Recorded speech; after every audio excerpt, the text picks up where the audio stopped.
Welcome on into the Utah Blockcast. I'm Steve Bartle, Utah Insider for KSL Sports. Good to be with you on a Wednesday.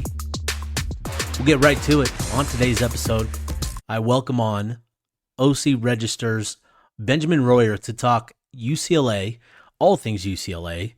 And, I thought he was really insightful in terms of what to expect from the UCLA Bruins and DeShaun Foster in year two.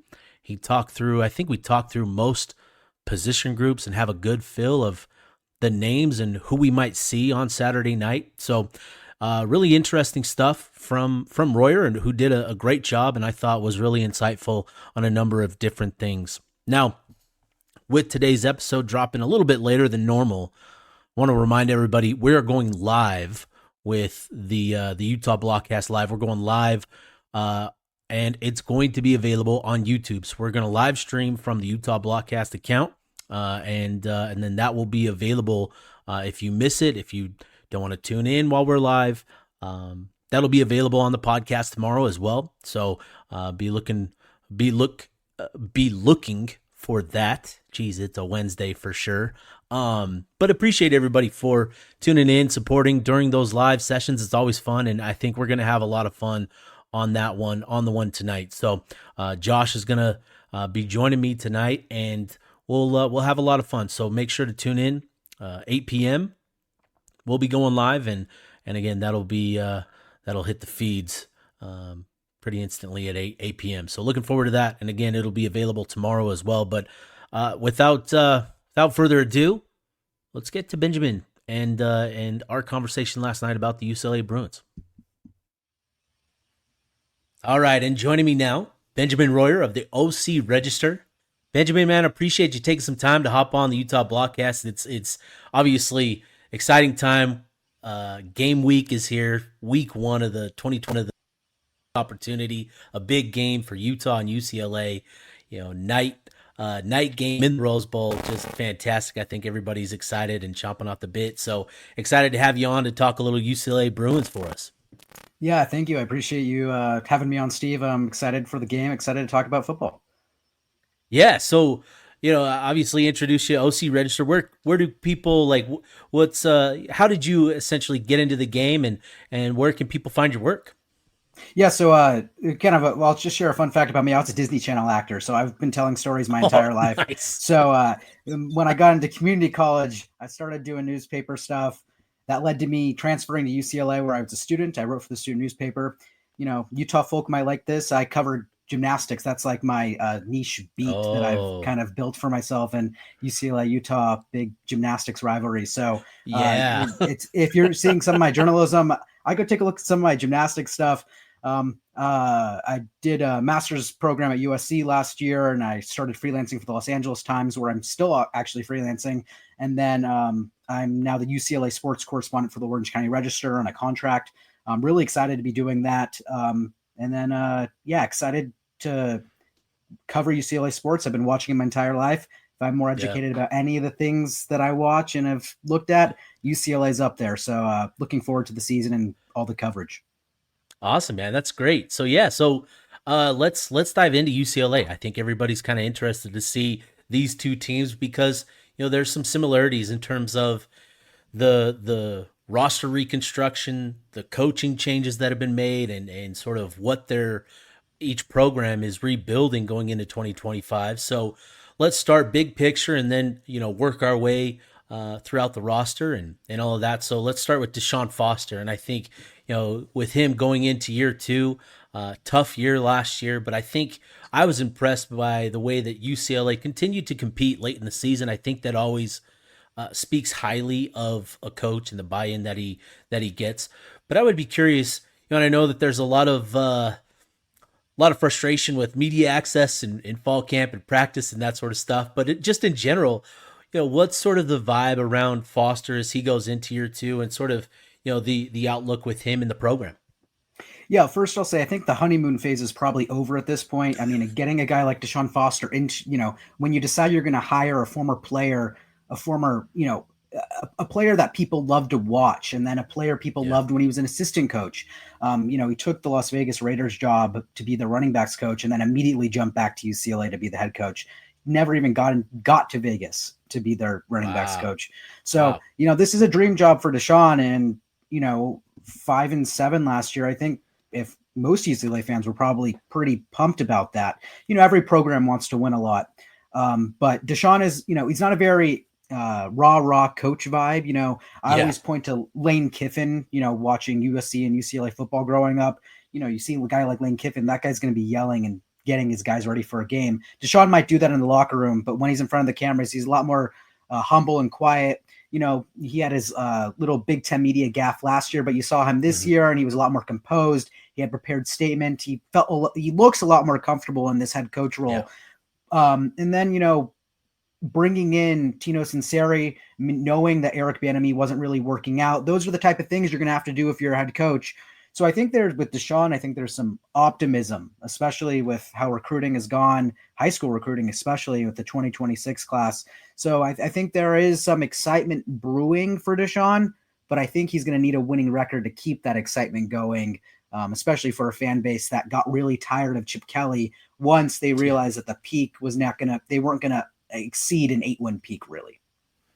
That's interesting. And you brought up Sunseri, and that was a big change, the big change, one of the big changes that Foster made this season.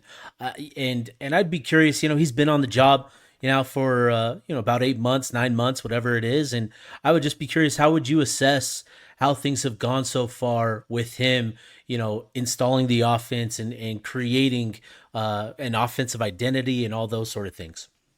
Something a lot of the players have said is that the team's going to be elusive, quicker. And I think one thing that I'll point to is, can't remember which player said it, but they said with Eric Bieniemy, you were learning a lot of words. He loved really extensive plays that kind of forced you not to play a no-huddle offense because it took a lot of information to understand which play you were running. So Tino Sunseri has kind of pushed a quicker identity. He wants to be more balanced with the pass and run game than Eric Bieniemy was. And it seems to be more of a traditional college football offense that we're going to see, fast-paced, exciting. So far, everyone I've talked to in the program absolutely loves the guy.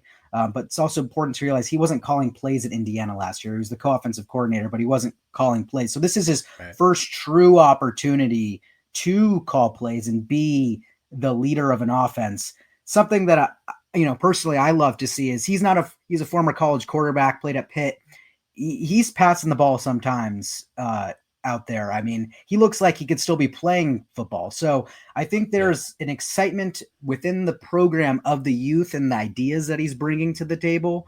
I don't want to compare, but he reminds me of Cliff Kingsbury a little bit. Like just his the excitement people around him seem to have, the ideas he's bringing to the table, how much the quarterbacks seem to enjoy being around him. Those things can go a long way. And then, lastly, I think every year that Tino Sunseri has been a quarterback's coach or a co-offensive coordinator, he's had a different quarterback. So, some bringing in Nico Iamaleava into the program. I'll refer to him as Nico for the rest of the podcast so we can just, not have to pronounce his last name. There doesn't seem to be any fear with the idea of not having much time to get ready for a season with Nico coming in at the end of the spring after spring practices. So overall, I think if we're going a preseason, how do people look at Tino Sunseri? I think people are excited about Tino Sunseri, especially with how dire things looked at the end of Eric Bieniemy's tenure as offensive coordinator last year.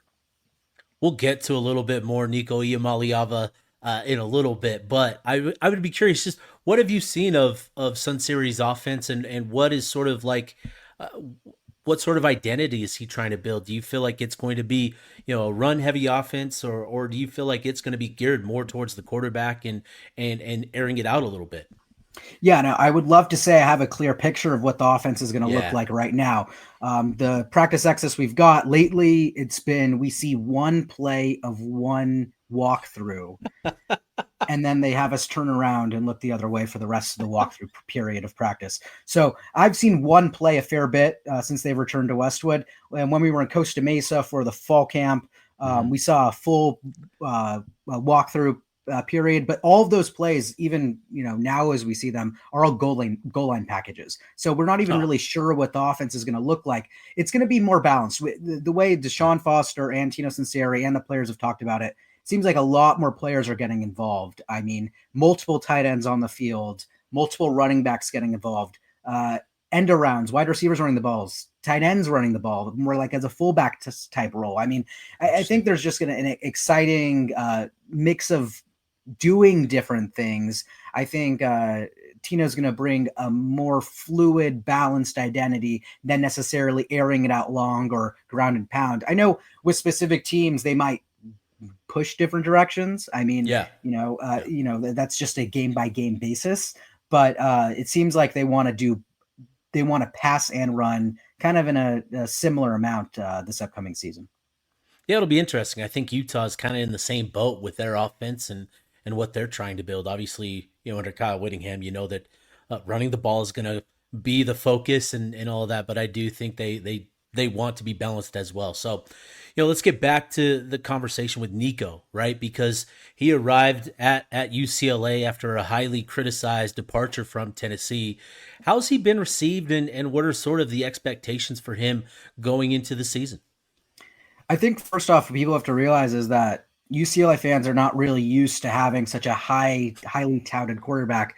I don't know if you remember 2 years ago when Dante Moore committed to UCLA, decommitting from Oregon, and then it was kind of a shock decision for him to sign with UCLA. People were all in on the Dante Moore train. I think it's very similar with Nico here. If there was any backlash to how he got from Tennessee to UCLA, in the UCLA fan community, it's silence. No one really would care about that aspect of it. The idea of you have the number one recruit, according to some recruiting websites, of his recruiting class coming into play at UCLA, I think people are quite excited. And it's not like when Dante Moore was here, he was competing with Ethan Garbers to be the starting quarterback, and then they ended up sharing time. Nico is far and away the obvious QB number one. It's never been a question if he was QB number one. So that aspect of it, people love him. I think expectations wise for UCLA to be good and, in my opinion, have a winning record, he's going to have to play to a very high quality, maybe even a little better than he did at Tennessee. He had better weapons at Tennessee last year than I think he does on this UCLA team. That's not to say this UCLA team doesn't have exciting players. And, one guy I point to would be Quasi Gilmore on the wide receiver core. I think he's set for a big year. I had a feature come out today on him. You can find online. And I think that Nico, the expectation is for him to be good, and he needs to be great. And then when you add the national media aspect to it, people are going to be talking about Nico all year long.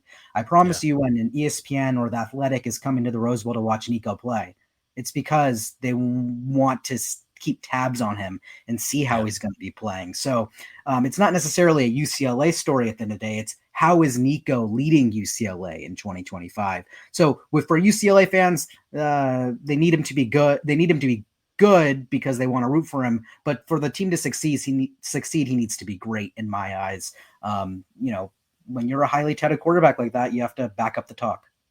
Yeah, absolutely. It'll be interesting. And you mentioned Quasi Gilmer, and I think he's going to be one of the top guys for UCLA this season. But you're replacing a lot at the skill positions. Your top rusher, 4 of your top 5 pass catchers. What is sort of the outlook, for those position groups, wide receiver, running back, tight end, because you have to replace a lot. Yeah, so I'll start with tight end for a second. Let's go back to April 2024, spring practices. Hudson Habermel tears his ACL on the field. It was one of the more gruesome injuries reporters have seen. It was right in front of the reporters as well. So it was just a really painful experience to watch. And this guy was kind of got onto the scene in 2022. He's a 6'7" tight end. He's more of a pass catcher than he really is a blocker. And then in 2023, he had a breakout game. He scored 2 touchdowns against USC. If that's a way to endear yourself to the UCLA community, I don't know what is. And then he tears his ACL in 2024. So he was out all last year. Fun fact about him, he's he has 3 degrees at UCLA and 2 of them are master's degrees. I mean, this guy's using the time at UCLA to his advantage as he should. Yeah. But now he's replacing Maliki Matavao, who was the top tight end of last year, and Hudson immediately jumps in as tight end number 1 and one of the top targets for Nico on the field. So that's just tight end wise. I think UCLA, if out of all the skill positions, that's the most sure I think they are. It's Hudson is going to be a guy they are trying to go to often because he's got the height and the ability to make big plays. On the rest of the tight end group, you got Jack Peterson, Jake Renda is a transfer from Pittsburgh, and then 2 freshmen, Noah Fox Flores, and there's another freshman that might get into the Dylan Sims might get into a few games as well. But Tino Sunseri has made it clear he wants to use all those guys. Jack Peterson is more of a fullback type tight end blocker, takes the ball, runs. Last year he was listed as a fullback under Eric Bieniemy, so they've futzed with him a little bit in the past. But Hudson Habermel, I would point to as in the skill positions, one of the guys you got to get to the ball to if you want to score. Gotcha. I'll go running back next. They're going to play 4 running backs, and DeShaun Foster was very clear about it. He said it's the most depth they've ever had at running back since he's been there. Since he was a coach, and he's been there almost a decade now. So I mean, he's been around the program a lot. So he said he's Javian Thomas, for example, is going to be a guy, Cal transfer. He was their leading rusher more than Jaden Ott last year. And in the Cal community, they seem to be more upset about Javian Thomas leaving than Jaden Ott. Of course, expectations change at the end of the day. And Jaden Ott didn't have such a great end to his time with the Golden Bears, but Javian Thomas is nicknamed the Jet, and he's a big guy, but he's fast. I mean, when I say this guy's built, he is quite built.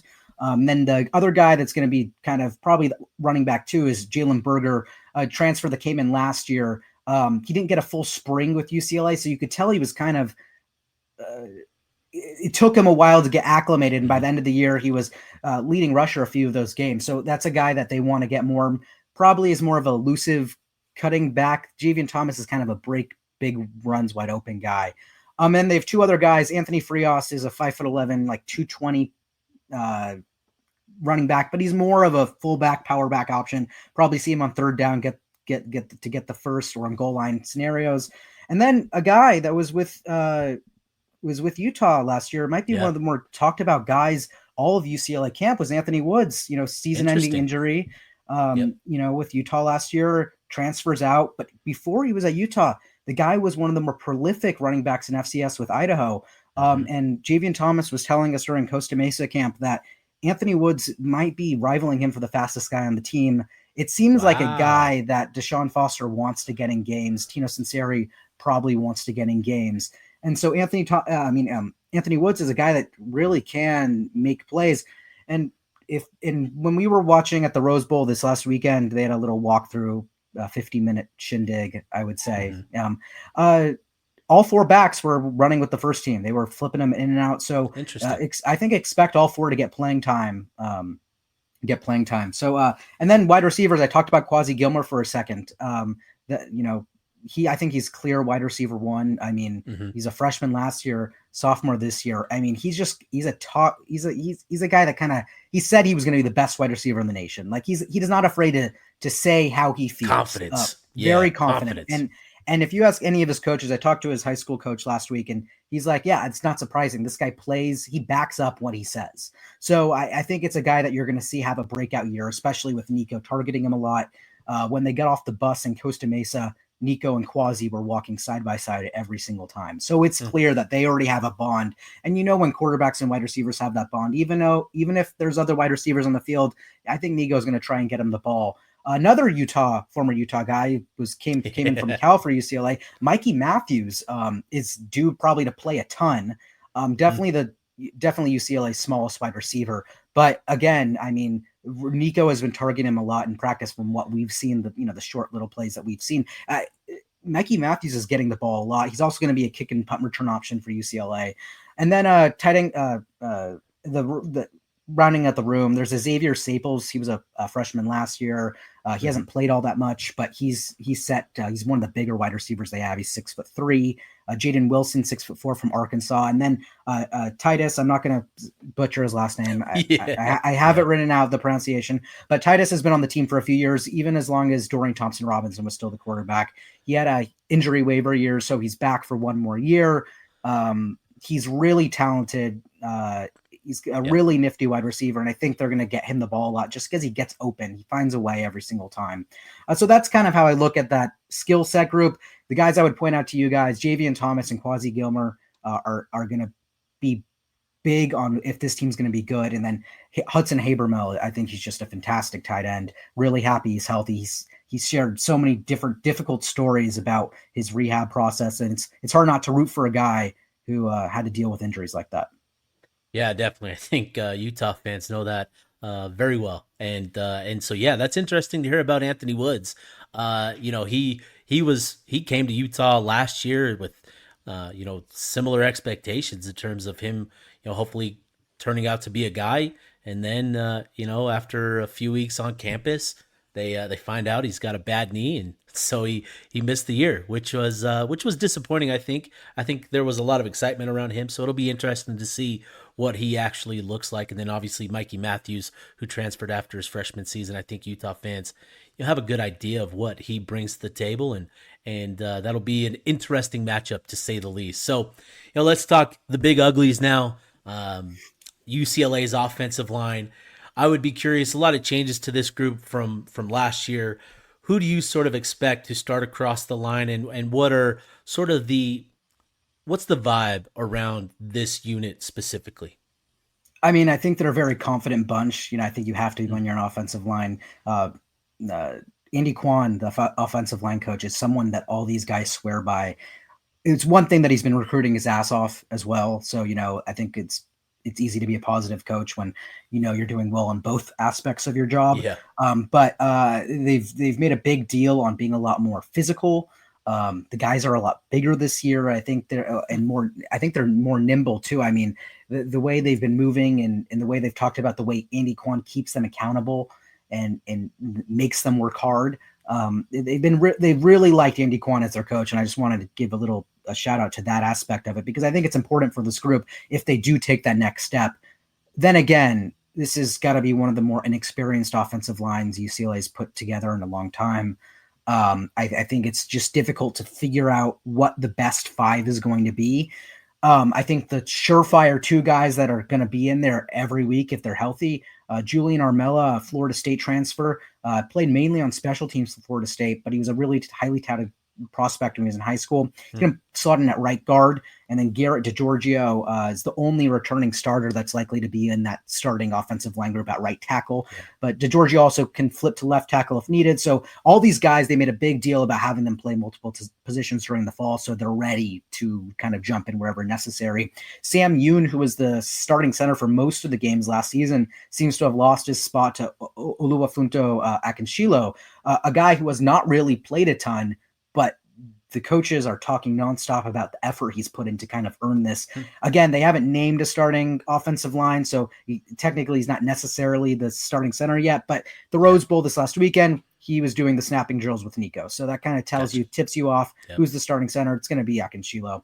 And then left tackle and left guard are kind of the question marks. I mean, I think left tackle is going to be Cortland Ford, who next to DeGiorgio probably started the most in his college football career. He started a fair bit for USC the first 3 years of his college career, and then it's kind of jumped around. He went to Kentucky and really did not play at Kentucky all that much, but he's a big guy.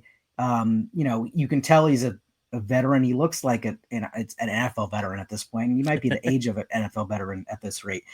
So he's a guy that's going to slot in there. Ruben Anije, we thought was going to be a starting potentially a starting tackle or guard, and he's had a on and off. He sat out a few practices during the fall. He's probably someone that's going to play a bit, but might not be a starter. And then left guard is a redshirt freshman named Eugene Brooks. He's only 6'3". He's the shortest of the bunch, but he's 340 pounds. He's a big guy. And I was talking to Garrett DeGiorgio today at media availability, and he was swearing by Eugene Brooks and the effort he's put in, the quick development to get him ready for a season.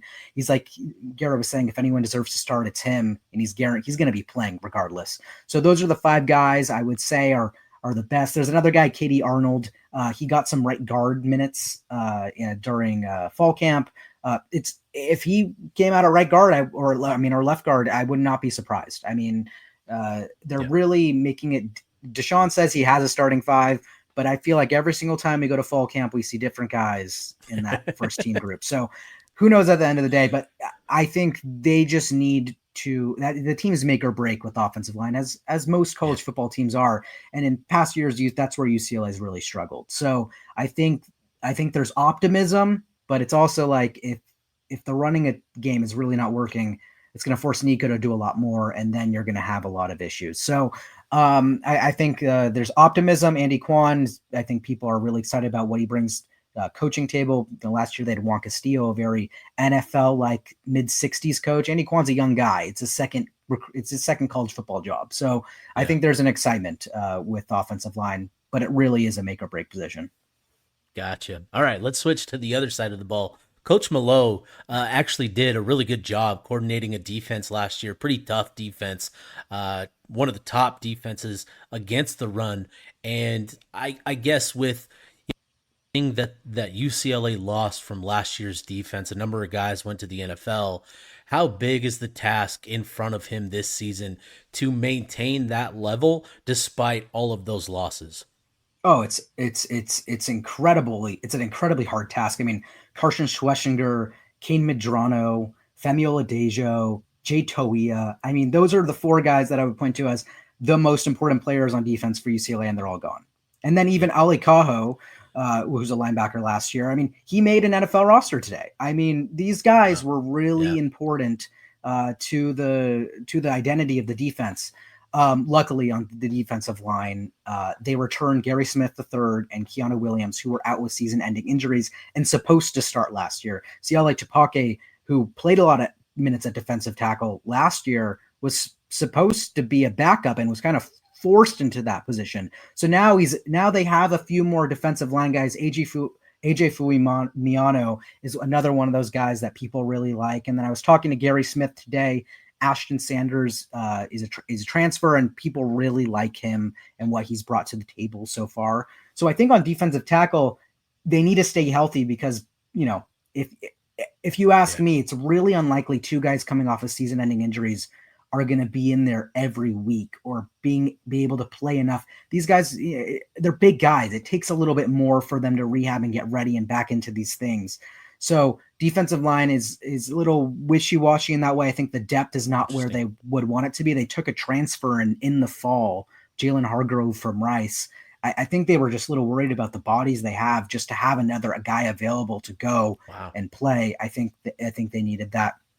And then, I think in the edges and the linebackers, I think there's a reason to be confident, but it's a lot of unknowns. The linebackers, outside linebackers at least, are a little more known. They're all John Vaughns is a guy that's been on the team forever. He used to be a baseball and football double multi-sport athlete. This is the first year he's been all the way on football. It's probably the sport he has a pro career at, even though he's a big home run hitter in the baseball team, but he's gonna be their starting line. He's gonna be probably in at every rep. I mean, DeShaun Foster said the two most important guys to the defense are Gary Smith and John Vaughns, and you can see why. They're veterans. They bring a lot of energy. John Vaughns is a guy that's kind of make or break in that linebacker core. Isaiah Chisholm is a Oregon State transfer, second on the team for the Beavers last year in tackles. That's a guy that's going to be playing a lot. And then Jalen Woods is another returner, took a big step last year that I think they want him to get more reps and get more repetition. People really like him. Freshman last year, now a sophomore or a redshirt freshman, can't remember how he's listed. Donovan Pilat is another guy that people have been screaming about. They really like what he can bring, really fast, quick. He's got a lot of skills. He's got a great skill set that I think Coach Malloy wants to use. And then on the edge, I mean, it's really a question mark. Anthony Jones is a Michigan State transfer. Keyshawn Bennett is a Michigan transfer. And then they've got two freshmen, Scott Taylor and Juju Walls, that, who knows what they're going to look like. I mean, we've seen so little of it in practice, and I'd like to say that they're going to showcase things, but against a Utah offensive line, a group that is not necessarily used to playing together yet or know how things are going to mesh, There's a reason why, in the best way, sometimes players need a new look and, a new place to play. There's a reason these guys are transferring out of big programs. It's because they might not necessarily fit in a program that's that size. So I am curious to see how those guys kick on. Anthony Jones did have a few sacks last year for Michigan State, so I don't want to necessarily write him off. But in those groups, they really do need to show up or put up, because it's just there's you're losing so much talent. You need a new Carson Schwessinger to show up almost, and that was a walk-on linebacker to a NFL draft pick, maybe one of the already more important defensive players on the Cleveland Browns. Man, that's a lot. That's a lot on the defensive side of the ball, but Coach Malo, man, that impressed me. Doing a deeper dive into UCLA and what they did last year. Really impressive job by him, and I'm super curious to see what that defense looks like. What it looks like on Saturday. So we'll get you out of here with this last one, Benjamin. Just Utah, UCLA. What's your prediction? What do you think? How do you think the game is going to play out? It's interesting. I think all but one UCLA beat writer or analyst or recruiting site has UCLA winning this game at home.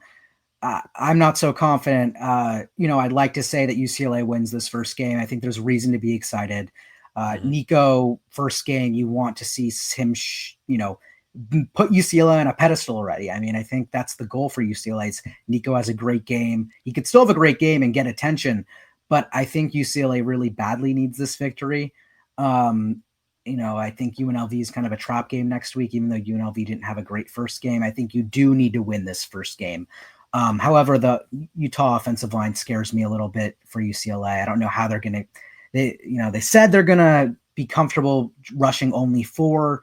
I don't think they are going to be comfortable rushing 4. And I think it's going to let, is it Dampier or Dampier? Dampier. Yep. Dampier. I think he's such a mobile quarterback. He's going to make them look a little silly, I think, at times during this game. It's going to be difficult for, I think, the pass rush to kind of get moving. However, I think it's going to be a close game. I think I have Utah probably by 1 score, whether that's a touchdown or a field goal, who knows. But I think I don't feel very confident about the fan base being there for this game. You have to remember that UCLA is not even in session yet.